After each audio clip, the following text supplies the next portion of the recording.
Hello student, स्वागत है आप सभी का द स्टडी अड्डा पर। और आज हम पढ़ने जा रहे हैं एनसीईआरटी क्लास 9 साइंस के क्वेश्चन आंसर, जो कि होंगे चैप्टर नंबर 10 ग्रेविटेशन के।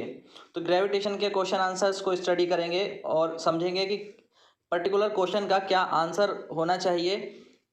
इस चैप्टर के अंदर जो टॉपिक्स कवर होते हैं उन पर एक नज़र डाल लेते हैं। तो इस चैप्टर के अंदर हमें पढ़ना होता है ग्रेविटेशन, फ्री फॉल और बॉयंसी। मेनली ये तीन टॉपिक्स कवर होते हैं, gravitation, free fall and buoyancy. इसी से रिलेटेड प्रिंसिपल्स हम पढ़ते हैं और इसी से रिलेटेड सारी जानकारी हमें करनी होती है। तो आइए देखते हैं। आपने अगर अभी तक फॉलो नहीं किया है तो अनअकैडमी पर फॉलो कर लीजिए, द स्टडी अड्डा सर्च करिए और वहाँ पर अगर कोई सब्सक्रिप्शन खरीदते हैं तो अड्डा 10 कोड है, वो यूज़ कर सकते हैं, आपको 10% डिस्काउंट मिल जाएगा। आप हमसे जुड़ सकते हैं Telegram, Facebook page, WhatsApp group में, वहाँ पर अपने क्वेश्चंस पूछ सकते हैं। साथ ही चाइल्ड डेवलपमेंट पेडागोजी का जो कोर्स खरीदना चाहते हैं स्टूडेंट्स, वो अड्डा 247 या store.adda247.com पर जाकर खरीद सकते हैं। Links are in the descriptions. First question पर आ जाते हैं। फर्स्ट क्वेश्चन है the state the universal law of gravitation. Universal law of gravitation क्या होता है? पहला क्वेश्चन यही है। तो यूनिवर्सल लॉ ऑफ ग्रेविटेशन क्या होता है, ये हमारे चैप्टर क्वेश्चन है जो बीच में दिए होंगे एक्सरसाइज के बीच में आपको। उसके बाद हम एक्सरसाइज क्वेश्चंस भी डिस्कस करेंगे। तो first we will discuss about the chapter questions and then we will discuss about the exercise questions. Suppose that there are two masses m1 and m2। दो मास हैं m1 और m2 और एक दूसरे से r डिस्टेंस पर हैं। हर एक बॉडी जो होती है वो एक दूसरे को अट्रैक्ट करती है और अट्रैक्ट करके एक फोर्स लगाती है। फर्स्ट बॉडी सेकंड बॉडी पर एक फोर्स लगाएगी और सेकंड बॉडी जो है वो फर्स्ट बॉडी पर एक फोर्स लगाएगी। तो ये हर एक बॉडी एक दूसरे पर फोर्स लगाती है। तो ये फर्स्ट बॉडी है और ये सेकंड बॉडी है। तो फर्स्ट बॉडी ने जो है सेकंड बॉडी पर इसने फोर्स लगाया, फर्स्ट ने सेकंड पर, सेकंड ने फोर्स लगाया फर्स्ट पर। तो ये फोर्स कितना होगा? दोनों का फोर्स इक्वल होगा। F1 ने 2 पे फोर्स लगाया या F2 ने 1 पर।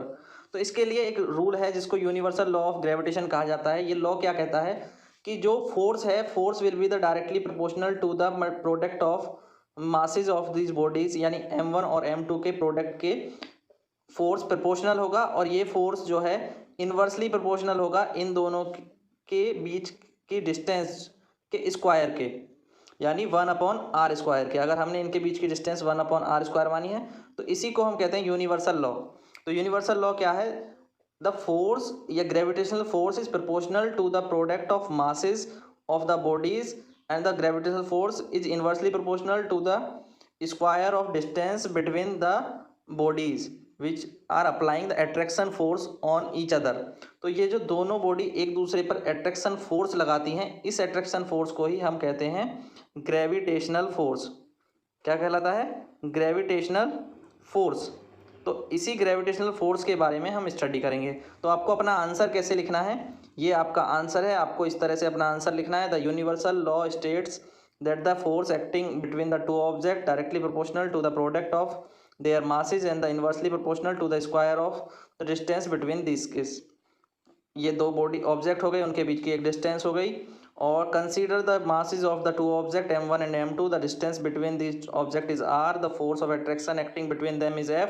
तो formula will be the f is equal to g m1 m2 upon r²। तो m1 m2 यहाँ पे हमारे मल्टीप्लाई में हो गए, प्रोपोर्शनल में हो गए, और r² इन्वर्सली प्रोपोर्शनल में हो गया।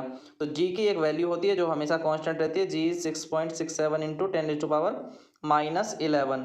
तो ये जो 10⁻⁻11 है, -11 थोड़ा ऊपर जो है सब लिखे जाएंगे, ठीक है। ऐसे ही इसकी जो यूनिट है वो इस तरह से लिखी जाएगी, न्यूटन मीटर स्क्वायर पर किलोग्राम स्क्वायर। तो ये आप जरूर आप ठीक कर लेंगे, किलोग्राम स्क्वायर। नेक्स्ट क्वेश्चन पे आ जाते हैं। Next question, right the formula to find the magnitude. Formula लिखना है मैग्नीट्यूड फाइंड करने के लिए of gravitational force. Gravitational force कितना होता है उसका फॉर्मूला अभी आपने देखा, between the earth and other object. तो बिटवीन द अर्थ तो ये capital G, mass of earth, mass of object upon distance हो जाएगी r² या d², आप उसको लिख सकते हैं। तो ये हमने कैसे लिखा, ये अर्थ थी, अर्थ का मास, मास ऑफ अर्थ मान लिया me, और एक ऑब्जेक्ट था जो इससे कुछ दूरी पर था या यहीं पे रखा हुआ था, तो वो हो गया m, उसका मास m हो गया, और इनके बीच की डिस्टेंस थी r। तो फॉर्मूला हो गया F is equal to G M E into m upon r²। तो फॉर्मूला लिखना था, इजीली आप लिख देंगे, बता देंगे। Mass of earth capital M, mass of object small m, radius of earth r, तो according to the universal law of gravitation the formula will be, ये फॉर्मूला है, m1 की जगह पर स्मॉल m और m2 की जगह पर कैपिटल M रख दिया, स्मॉल r की जगह पर r है ही, तो फाइनली ये फॉर्मूला हमें मिल जाएगा। आप इसको थोड़ा शॉर्ट भी लिख सकते हैं, कोई दिक्कत नहीं है। Clear? What do you mean by free falling? Free falling यानी फ्रीली फॉल होने से क्या मतलब समझते हैं आप? फ्रीली फॉल कोई ऑब्जेक्ट है जो किसी हाइट से हमने जो है इनिशियल वेलोसिटी जीरो के साथ ड्रॉप कर दिया। अब उसकी इनिशियल वेलोसिटी थी जीरो, उसको फ्रीली ड्रॉप कर दिया तो लगातार उसकी स्पीड बढ़ते जाएगी। वो जब नीचे की ओर गिरेगा तो लगातार उसकी स्पीड जो है इंक्रीज होगी। किससे इंक्रीज होगी? With the acceleration due to gravity. Acceleration due to gravity कितना होता है? स्मॉल जी। स्मॉल जी की वैल्यू क्या होती है? स्मॉल जी की वैल्यू होती है 9.8 मीटर पर सेकेंड स्क्वायर। 9.8 मीटर पर सेकेंड स्क्वायर। तो how will you write the answer? Like this, answer will be written as when an object is dropped, एक ऑब्जेक्ट को ड्रॉप किया फ्रॉम अ सर्टेन हाइट, एक certain height से, it begins to fall toward, ये गिरना शुरू करता है, begin to fall toward the earth surface under the influence of gravitational force, जो कि अर्थ की सरफेस लगाती है किसी पर, ठीक है, तो वो कहलाता है ग्रेविटेशनल फोर्स। अब ये जो ग्रेविटेशनल फोर्स है, इसकी वजह से जो एक्सेलरेशन इसको प्रोवाइड हो रहा है उसे हम कहते हैं ग्रेविटी या एक्सेलेरेशन ड्यू टू ग्रेविटेशन। तो स्मॉल जी से उसको रिप्रेजेंट किया जाता है। तो such motion of the object is called free fall. Clear? अब नेक्स्ट क्वेश्चन यही पूछ लिया, what do you mean by the acceleration due to gravity? तो इससे आप क्या समझते हैं कि एक्सेलेरेशन ड्यू टू ग्रेविटी क्या होता है? तो ग्रेविटेशनल फोर्स की वजह से जब कोई ऑब्जेक्ट नीचे की ओर आ रहा है तो उस पे जो एक्सेलरेशन है, वही एक्सेलरेशन ड्यू टू ग्रेविटी कहलाता है। यानी अर्थ के ग्रेविटेशन फोर्स की वजह से जो एक्सेलरेशन है, यानी ए एक्सेलरेशन को हम ए से रिप्रेजेंट करते हैं, बट अर्थ के केस में उस एक्सेलरेशन को हम स्मॉल जी से रिप्रेजेंट करेंगे। और स्मॉल जी की वैल्यू फिर से मैं लिखने जा रहा हूँ, वही होगी 9.8 मीटर पर सेकेंड स्क्वायर। तो यूनिट क्या होती है ये भी आपको याद रखनी है। इसकी एसआई यूनिट क्या होती है? इस ग्रेविटी की एसआई यूनिट क्या होती है? मीटर पर सेकेंड स्क्वायर, जो कि एक्सेलरेशन की भी यूनिट होती है। Acceleration also has the same unit, यही यूनिट एक्सेलरेशन की होती है, यही unit acceleration due to gravity की हो जाएगी। तो आंसर इस तरह लिखा जाएगा, कोई ऑब्जेक्ट फॉल हो रहा है एच हाइट से ऑब्जेक्ट नीचे की ओर आ रहा है, इनिशियल वेलोसिटी उसकी जीरो थी, ठीक है, फाइनल वेलोसिटी कितनी हो जाएगी? वी स्पीड, हर पॉइंट पे वी स्पीड कितनी हो जाएगी? V is equal to g into t, क्योंकि यू की वैल्यू तो जीरो है। एक इक्वेशन हमने पढ़ी थी जो कि होती थी v is equal to u plus a t, last chapter में मैंने आपको कराया था। V is equal to u plus a t, a और जी सेम बात है, तो मैं इसको लिख सकता हूँ v is equal to u plus g t. जब कोई ऑब्जेक्ट नीचे की ओर गिरता है तो ये इक्वेशन हो जाएगी v is equal to u plus g t. अब यू की वैल्यू हो गई जीरो, यू की वैल्यू कितनी है? जीरो। तो यू की वैल्यू जीरो है तो इसको मैं लिख सकता हूँ v is equal to g t, v is equal to g t. Clear है? तो इसमें कोई प्रॉब्लम नहीं है। वैसे हमें जो आंसर लिखना था वो ये है कि एक्सेलेरेशन ड्यू टू ग्रेविटी क्या होता है? एक्सेलेरेशन ड्यू टू ग्रेविटी होता है acceleration that is gained by an object due to the gravitational force. उसी को हम एक्सेलेरेशन ड्यू टू ग्रेविटी कहते हैं, जो कि ग्रेविटेशनल फोर्स की वजह से एक ऑब्जेक्ट गेन करता है गिरते हुए। It's SI unit is metre पर second square. Clear? Now move to the next question, what is the difference between the mass of object and its weight? Mass और वेट में क्या डिफरेंट है? बहुत ही पॉपुलर क्वेश्चन है, आपसे हर बार पूछा जाएगा। आपके चाहे जो टेस्ट हों, स्कूल टेस्ट हों, या आपके जो असेसमेंट होते हैं, या आपके फाइनल एग्ज़ाम हो, एक नंबर में ये क्वेश्चन पूछ लिया जाता है। मोस्ट ऑफ द टाइम ये क्वेश्चन पूछा गया है। तो मास और वेट में क्या डिफरेंस होता है? तो मास क्या होता है? Mass is the quantity of matter and weight is the force of gravity. Weight is the force of gravity acting on the body. किसी पदार्थ की मात्रा जो कि बॉडी में है वो मास कहलाती है, और उस पदार्थ पर जब ग्रेविटेशनल फोर्स लगता है और उसकी वजह से क्या हो जाता है, वो फोर्स में कन्वर्ट हो जाता है पूरा, और वो वेट हो जाता है। It is measure in the inertia. ये क्या हेल्प करता है? Inertia. It is the measure of inertia, किसी बॉडी का इनर्सिया कितना होगा, यानी वो अपने आप को रजिस्ट कितना कर पाएगी। और ये क्या मेजर करता है? ग्रेविटी को।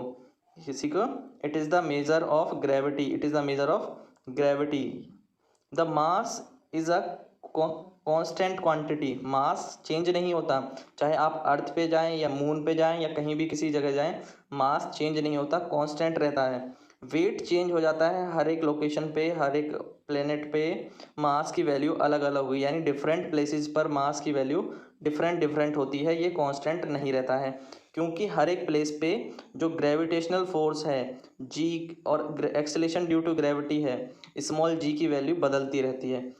अब कहीं पे जैसे अर्थ पे 9.8 है बट इसकी 1/6 होती है मून पे, अर्थ पे जी की वैल्यू 9.8 है बट मून पे जी की वैल्यू 1.66 के अराउंड होगी।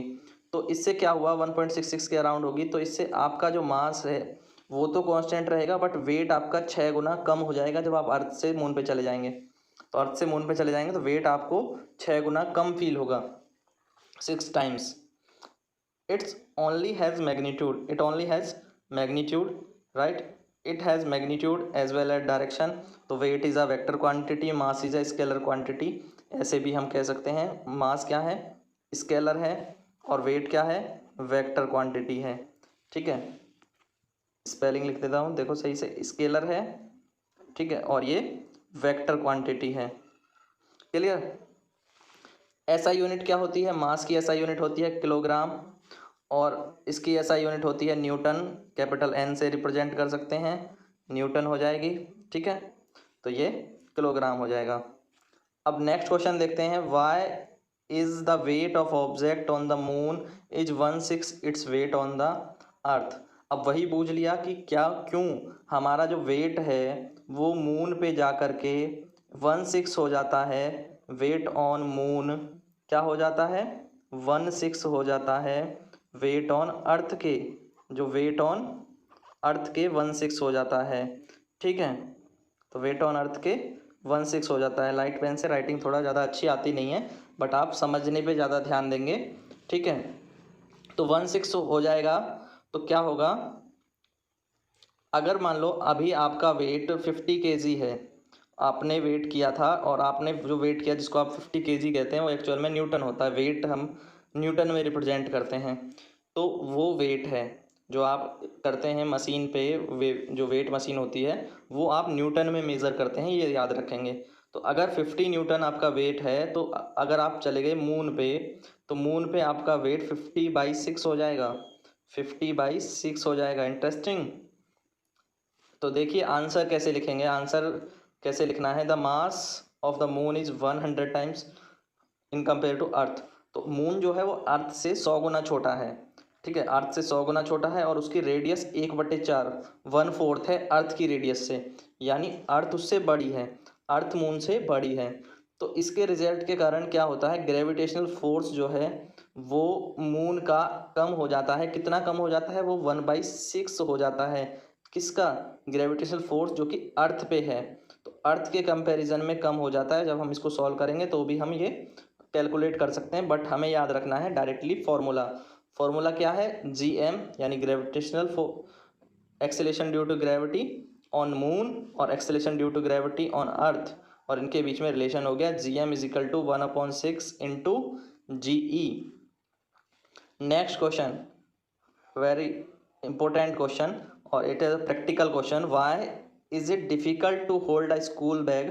क्यों डिफिकल्ट होता है, कभी कभी आपको बैग का वजन फील होता होगा ना काफ़ी, तो और आपने बैग में देखा होगा स्ट्रैप होते हैं, काफ़ी चौड़े चौड़े स्ट्रैप लगाए जाते हैं, and having a strap made of a thin and strong string. क्यों, अगर अगर आपको एक ऐसा बैग दे दिया जाए जो उसके स्ट्रैप जो है थोड़े थिन हो, इतने जो है वाइड ना हो, इतने चौड़े ना हो, उसकी बजाय एक बैग दे दिया जाए जिसकी स्ट्रैप बहुत पतली हो, थिन हो, तो अगर इतनी पतली स्ट्रैप का बैग आपको दे दिया जाए तो क्या होगा, वो आपके शोल्डर को प्रेस करेगा। ठीक है, तो शोल्डर को प्रेस करेगा, उससे आपको जो है बैग को पकड़े रखना या अपने शोल्डर पर जो है टांगे रखना डिफ़िकल्ट होगा। ठीक है, तो ये क्यों डिफ़िकल्ट है, इसलिए डिफ़िकल्ट है क्योंकि एरिया जो है, अगर उसका जो फोर्स है वो कॉन्ट्रैक्ट हो जाता है एक छोटे एरिया में। It is difficult to hold a school bag having a strap made of thin and strong string. ये अगर थिन होंगी स्ट्रिप और स्ट्रॉन्ग होंगी तो डिफ़िकल्ट हो जाएगा, क्योंकि जो थिन स्ट्रिप है वो लेस एरिया में कांटेक्ट करेगी, very less contacting area. In case of school bag having a strap made of thin, जो पतली होंगी और स्ट्रॉन्ग होंगी, या आप तो विच इंक्रीज द प्रेशर, उनसे क्या बढ़ जाएगा, प्रेशर बढ़ जाएगा। कहाँ, आपके शोल्डर पे, तो आपके शोल्डर पे प्रेशर बढ़ जाएगा, विच इज़ अनकंफर्टेबल, जिससे आपको परेशानी होगी to carry the school bag. इसीलिए आप जो स्कूल बैग लेते हैं उनके जो ये स्ट्रैप होते हैं ये कंफर्टेबल और वाइड स्ट्रैप होते हैं। ठीक है, next question is what do you mean by the buoyancy. Buoyancy से आप क्या समझते हैं? तो बोयेंसी क्या होती है? It is the property of a liquid. अगर कोई एक लिक्विड है और उस लिक्विड में हम किसी बॉडी को सबमर्ज करते हैं, यानी उसको डुबोते हैं किसी लिक्विड के अंदर, किसी बॉडी को सबमर्ज करते हैं, तो लिक्विड जो है एक फोर्स लगाता है। क्या करता है? एक फोर्स लगाता है उस बॉडी पर ऊपर की ओर। हम उस पर नीचे की ओर फोर्स लगा रहे हैं, या बॉडी का जो वेट है वो नीचे की ओर फोर्स लगाता है, बट लिक्विड खुद से उसका फोर्स लगाता है ऊपर की ओर। तो यही प्रॉपर्टी जो होती है लिक्विड के अंदर, इसको हम कहते हैं बॉयंसी। और ये जो फोर्स लगा उसको हम कहते हैं बॉयंट फोर्स। बॉयंट फोर्स, अभी इसके बारे में भी हम आगे पढ़ेंगे कि बॉयंट फोर्स क्या होता है। तो किसी भी लिक्विड की वो प्रॉपर्टी जिसके कारण वो अपवर्ड फोर्स एक्सर्ट करते हैं। The upward force exerted by the liquid on an object that is immerse, उस ऑब्जेक्ट पर जो कि उसमें डुबोया गया, इमर्ज किया गया, in it is known as buoyancy. ठीक है, तो किसी अगर ऑब्जेक्ट को हम डुबोते हैं तो लिक्विड उस पर ऊपर की ओर फोर्स लगाएगा, वो चाहेगा कि वो ऊपर तैरता रहे, तो इसी को हम कहते हैं बॉयंसी। और ये जो फोर्स लिक्विड ने लगाया वो कहलाता है buoyant force. Now why does an object float और सिंक, क्यों एक ऑब्जेक्ट जो है किसी लिक्विड में तैरता रहता है और क्यों कोई ऑब्जेक्ट किसी लिक्विड में डूब जाता है? तो आपने देखा होगा, आप अगर एक लोहे का कोई टुकड़ा डालेंगे या कोई ऐसी कोई हैवी चीज़ डालेंगे तो वो आपकी तुरंत से कहाँ, नीचे चली जाती है। और जबकि आप कोई अगर ऐसी चीज़, रबर की कोई बॉल या वो पानी के अंदर डालते हैं तो क्या होता है, रबर बॉल अगर कोई डालें तो वो ऊपर तैरती रहती है, तो वो क्या करती है, वो फ्लोट करती रहेगी। रबर बॉल क्या करेगी, वो फ्लोट करेगी। ठीक है, बट एक कोई पीस, आयरन पीस क्या होगा, वो सिंक हो जाएगा, डूब जाएगा। तो ऐसा क्यों हुआ? क्योंकि डेंसिटी के कारण ऐसा होता है, डेंसिटी के कारण। किसके कारण? Density of the object. अगर कोई ऑब्जेक्ट है जिसकी डेंसिटी ज़्यादा है वाटर से, ये एक ऑब्जेक्ट है इसकी डेंसिटी ज़्यादा है वाटर से, अगर ज़्यादा होगी डेंसिटी किससे, डेंसिटी ऑफ वाटर से, तो ऑब्जेक्ट क्या करेगा, सिंक करेगा। और जब डेंसिटी कम होगी, जब क्या होगा, डेंसिटी कम होगी किससे, वाटर की डेंसिटी से, वाटर की डेंसिटी से कम होगी इसकी डेंसिटी, तो ये फ्लोट करेगा। ये बात समझ में आई? एक कंडीशन ये है जब डेंसिटी ज़्यादा होगी वाटर की डेंसिटी से, और वाटर की डेंसिटी कितनी होती है, 1000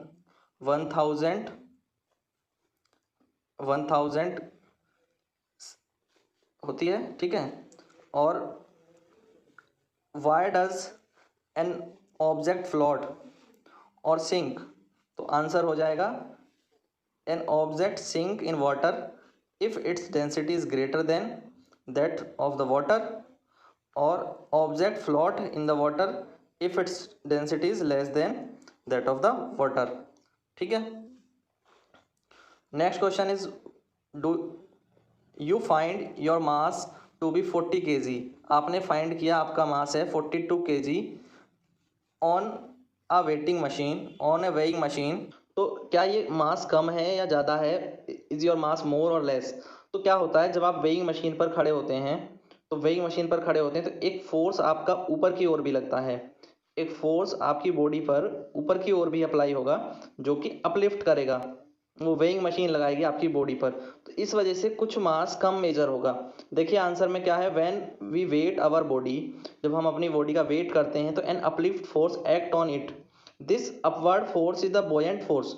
ये बॉयंट फोर्स है एज ए रिजल्ट, और इसी के कारण the body gets pushed slightly upward, और बॉडी थोड़ी सी अपवर्ड पुश हो जाती है।